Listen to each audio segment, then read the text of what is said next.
Good morning from Panhandle Outdoors with Winston Chester. Panhandle Outdoors, your source for fishing, hunting, and information for folks who enjoy the great outdoors. Now sit back, relax. It's Panhandle Outdoors. Good morning, folks. Welcome to Panhandle Outdoors on this Monday morning. I'm Winston Chester. Glad you're watching the show today. Got a good one lined up.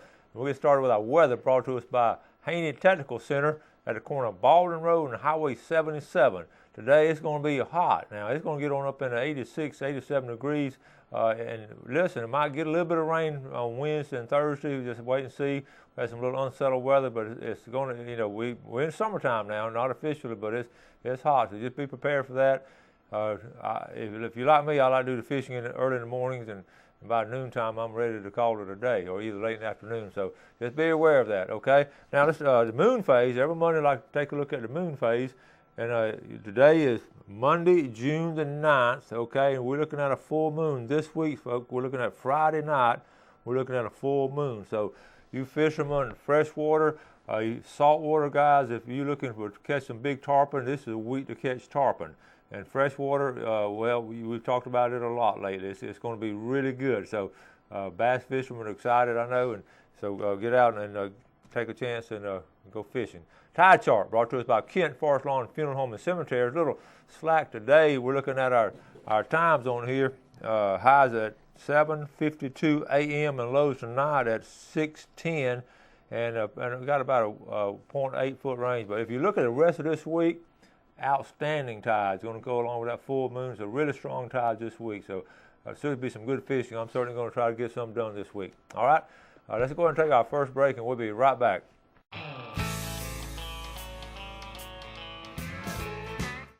Welcome back. You know, the last week of school, my daughter Wendy, who teaches 8th grade American history over Bay Haven, she always asked me to come and speak to her American history class about our local history and all, and I kid her about, she just wants me to come so she can get a day off. But sincerely, those kids really, 8th graders for me, probably from hardest teaching from K through 12 to me would be the 7th and 8th graders, because they're just bouncing around and all that. But she loves teaching that group, and they were well behaved and so interested in what I got to talk about. And a lot of times I go in there sort of at random and just I take my book in there and I just talk about some stories out of the book. And one they were really fascinated with, because they could identify, with this era because they'd been taught it in class and all. Went back to the 1920s and talked about the Davis family. I want to bring that up. I want to share it with you real quick, because a lot of people now go to Crooked Island Sound and fish it, and we always talk about that being a local spot. Well, the reason it's a local spot because the family that actually homesteaded that area was the Davis family. They were cousins to Captain George Davis of the Davis Queen Fleet. And I got to meet, while I was doing the book, a gentleman by the name of Sam Davis. And what a remarkable, unforgettable character he was. He's passed away now, but I got to visit with him and talk with him and several times. And I want to show you, first of all, I want to show you a picture, one of my favorite pictures in the book, and we talk about floundering and all. This comes from over there at Davis Beach. Crooked Island Sound is Davis Beach for the old timers, okay? If you look there, that's him in 1927. He gigged that flounder, told me about it, and noticed right in the backyard there, they always had a fence in the area to keep out the wild hogs and things like that from coming in. So that was Sam Davis. Now, I'm going to flip the page over and show you Sam Davis when I got to talk to him, okay? When I got to actually interview him. Is that going to work there, Jeff? And he, okay, that's Sam right there. And right there, he's going back to the old home place. And it was a situation where I got to go with him, and we'd been to his family reunion up here in Panama City. At that time, he was living in Tampa with his daughter, and he got to come up here, and he wanted me to go out to Tyndall to his old home place after the family reunion. And it was a special situation because I'd got to know him earlier then. I was honored that he asked me to the family reunion, and up in Jackson County, a lot of his family's up there. So got to go there. Of course, you know how we pig out and eat all kind of stuff and fellowship with everyone at these reunions. And I didn't know a lot of folks there, but when I left, I felt like I knew everyone. So he said, well, let's go out to Tyndall, because his daughter had already got permission for us to go to Tyndall, to the place that his dad had homesteaded. And he just wanted to see if he could find the old home place, because he knew it was around Farmdale Bayou. So we'll get in there Sunday afternoon about 2 o'clock. I'm going to take the liberty to just actually read. And this is the page the kids really enjoy. So I think you'll enjoy it because now, keep in mind, he actually told me about seeing the first plane ever flying. He had walked out on the beach and saw a plane flying over along the beach, and what it was, a plane from the Pensacola Naval Air Station. This was in the 1930s, and the plane hadn't been flying long. And he fell in love with flying, and later on he joined the Navy and became a war hero, and he rescued a lot of swimmers out of the sea, a lot of guys that had been shot down, and our pilots over the Sea of Japan, and he got the medals for that. So let me read this, and this is part of our heritage, and that's what I get over to the young people and all. I just was thinking about it over the weekend. I just feel like I know you folks would like to hear some of this stuff too. So it's in the book, and I'm sure some of y'all have read this story, but I just wanted to take the liberty to read this story to you about us going there that Sunday afternoon. It was an unforgettable Sunday afternoon following the Davis family reunion in June of 2000, when Sam Davis, along with his older brother Jim, his sister Eloise Kane, and daughter Lona Davis. Now they've all passed away now, but we had them together that day. And Tom, all of them listed all of them. We made a return pilgrimage to the old Davis homestead in Farmdale, where the old home was located. There, in a gentle summer breeze, you can imagine in June how sort of nice and comfortable, and he showed his daughter where the old house was once located. In the peacefulness of the afternoon, he would remark to his brother and sister with a chuckle, "You reckon Ma and Pa are up there looking down at us saying, 'I wonder what in the name of thunder those kids are doing off down there at the old place. Don't they know there ain't no house there? They don't have any more sense now than when we brought them up.'" And he was chuckling when he was saying it. So now, he slowly walked around the field, reminiscing about the old families near the bayou. With his voice trailing and his breeze picking up in the late afternoon, he spotted something that looked familiar. Walking through the sand and the palmettos with his eyes focusing on the object, he seemed transfixed, as if guided by an unknown. As he came closer, a slight smile began to break out. There, in an open area between briars and wild persimmon shoots, were some gladiolas, the ones his mother had planted back in the 1920s. He gently knelt down and with his pocket knife dug a few of them up. Standing and with a smile, he handed them to his daughter. His trip home was now complete. And that was fascinating because he remembered his mother, and those bulbs, would reproduce and all, and through World War II and everything, and the droughts and the floods and all, those gladiola bed has survived, and he had no idea it was going to be there. So that was a special moment that I got to be with him and his family there, and that was sort of tied in our tradition and our heritage, the kind of people that actually settled the area and homesteaded all through there and all. And that Farmdale area was really a thriving little community with farms and all, and a lot of fishermen in there. So but right now it's part of Tyndall. All right, so I thought you'd enjoy that. So let's go ahead and take this break, and we'll be right back.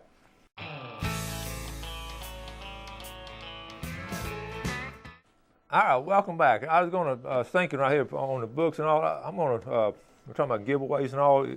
I'm going to have, for you folks, some of y'all have asked me before over the years that own a book, I'm going to bring in some brand new covers, okay, like this, or maybe if I'm at a booth somewhere or something, I'm going to give away some covers. I've got some extra covers over all the printings I've had, and if your cover got scratched or torn or something, I'm going to give you a free cover.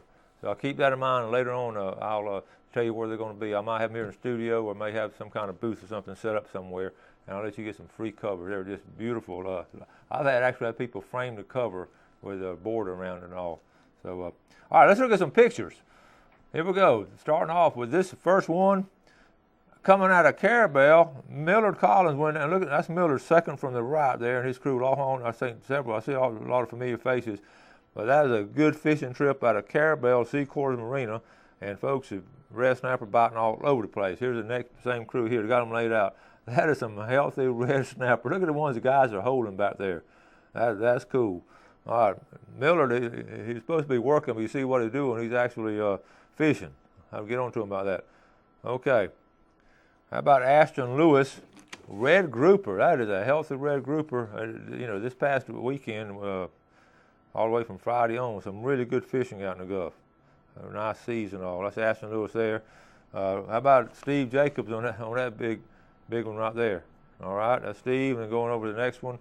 Let's see, okay. This is for you ladies that love to decorate on July 4th. Gail, I know you like to do this kind of stuff. The strawberries, marshmallows, and blueberries. Now, that's a fairly healthy snack right there. And we got July 4th coming up, and if you get a chance, Gail always likes to do decorate and all for the July 4th and all kind of different flags and all kind of stuff and all. So that's something right there. So now, let's go over Father's Day coming up Sunday. Now listen, you don't have to, it has to be your father. It could be your grandfather. It could be your nephew, any father in your family, or any close friend who is a father, or even somebody who's not a father that's going to be one soon, or maybe has some stepchildren, or even single dads. All these people need presents. So I always, how I do a top 10 presents for Father's Day or for Christmas, whatever, for the outdoorsmen. All right, so I've got them written down here, and I'm going to go through them briefly. No particular order. Of course, I always say the best one for last. But number one, always good this time of year, some shirts, outdoor shirts and shorts and all.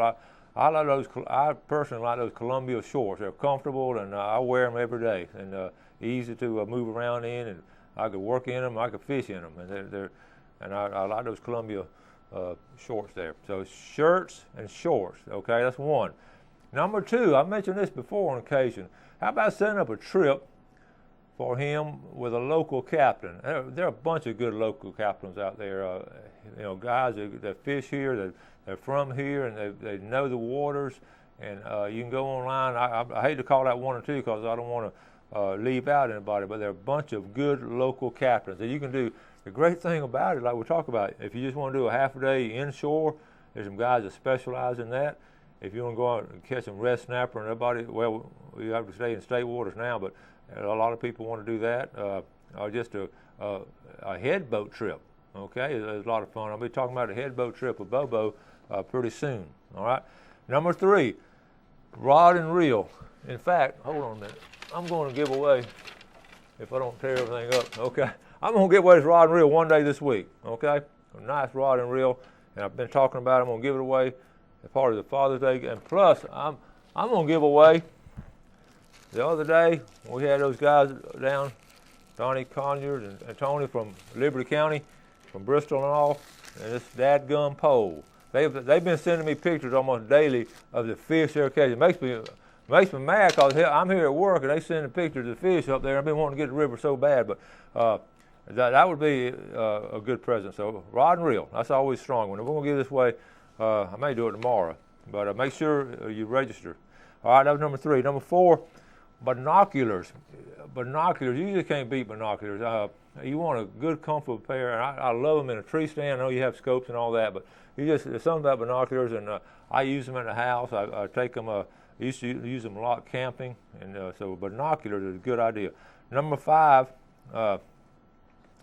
anything with fly fishing. Now, fly fishing, we can do, a lot of people are getting into saltwater fly fishing in all kind of ways. You don't have to sit here and do this all the time. There are all kind of flipping and all in freshwater and spatting fishing and all kind of ways with fly fishing. So, and that's one out of all the things I teach. I think that is one of the most popular things over the years. That young people really enjoy fly fishing. They enjoy doing it. If they already have a fly rod, buy them a set of flies. There are a couple of guys here that actually tie their own flies and sell them. They're custom-made flies, and you can get with them. There's a Bay Fly Fishing Association. They meet once a month. I believe they meet tomorrow night. I believe at Sundays, but I'll check on it. Okay, so anything on fly fishing, that's good. Okay, number six.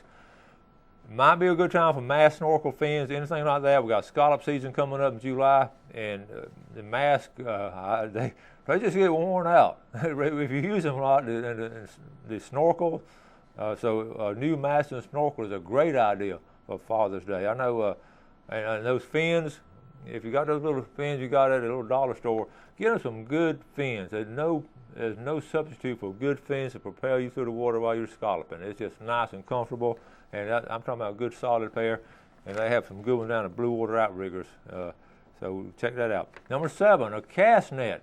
It don't have to be a huge cast net. It could be a little bait net where you're just throwing it out and catching bait. Not hard to throw. You can go online to my website and show you how to throw a cast net.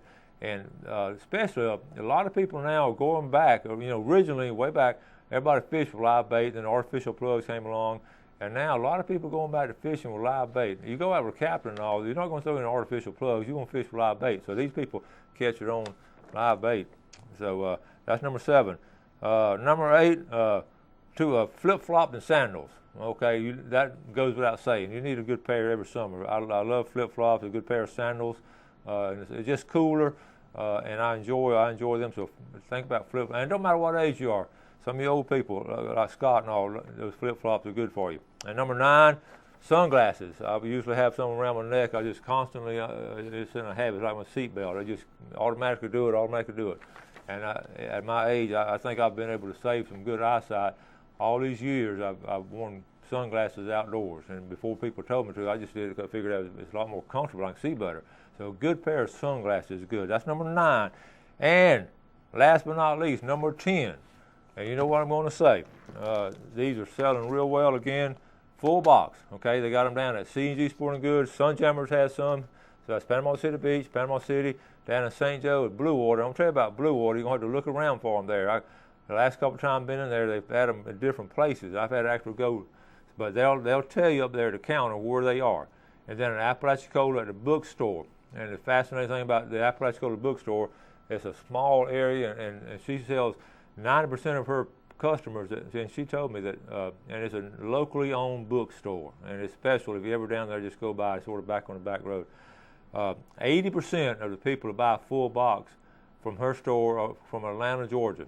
And she said they just come down and start looking at it. They're fascinated, and they just enjoy looking at it. So that's a 10. So anyway, or you can call me, and if you want a personal autograph, in fact today I'm going to meet a guy at lunch and get him a copy of personal autograph to him. So if you want that, you can just call me 819-5548, or you can email me or text me. I get a lot of stuff, and like I say, I've told you this before.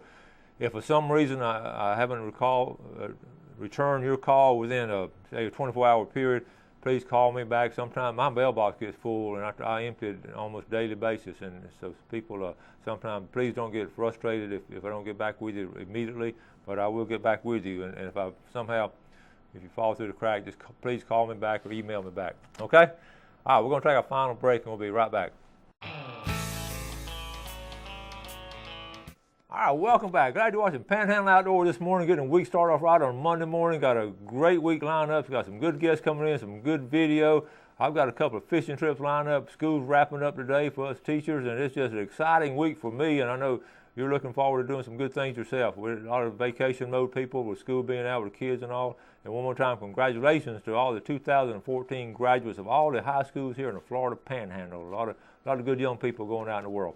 All right, now let's look at fishing game time today, brought to us by Mark Coward of Edgewater Beach Realty, 832-6000. Our times, if you go on today, you're looking at 9:32 to 11:32, and I actually have not moved that, so that's wrong right there. Go up to 9:32 to 11:32. Let that fish jump ahead 2 hours, okay?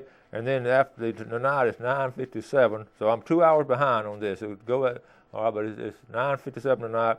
And I've been talking to some guys that have been out floundering, and they've had some good nights, but also they have that slack night. Last Saturday night was a pretty slack night. So you just gotta go and hit and miss.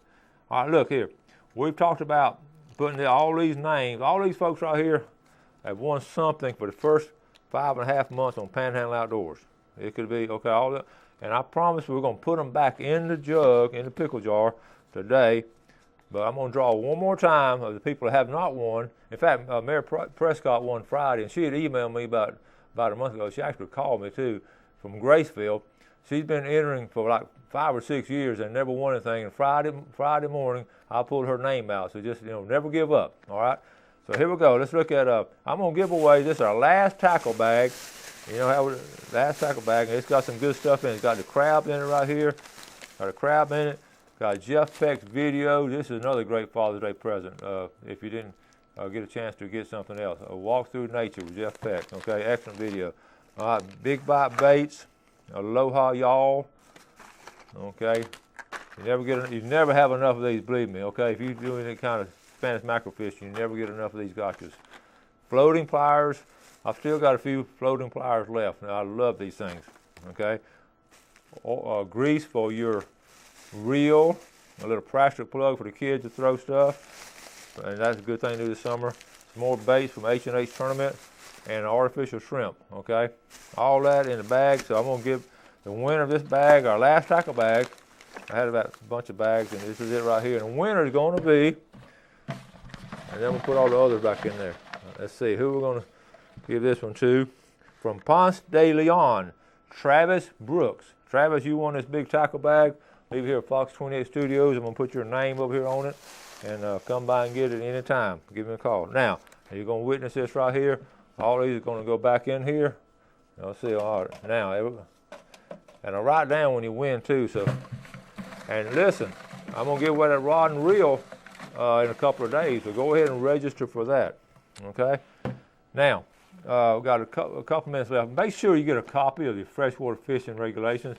Freshwater fishing is red hot right now. It's something else. And remember, this weekend now is free freshwater fishing weekend. This past weekend was for saltwater. And I never tire of talking about this boating safe. We talk about it all the time.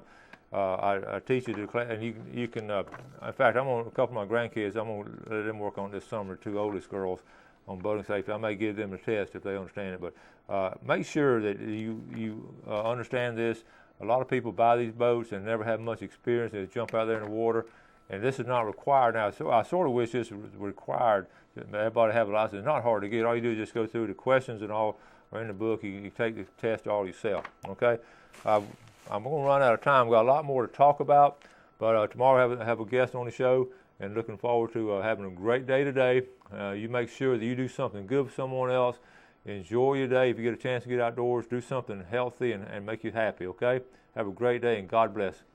Thanks for joining us for Panhandle Outdoors with Winston Chester. Panhandle Outdoors features hunting, fishing, and other activities and information to help you enjoy the great outdoors. Join us next time for Panhandle Outdoors.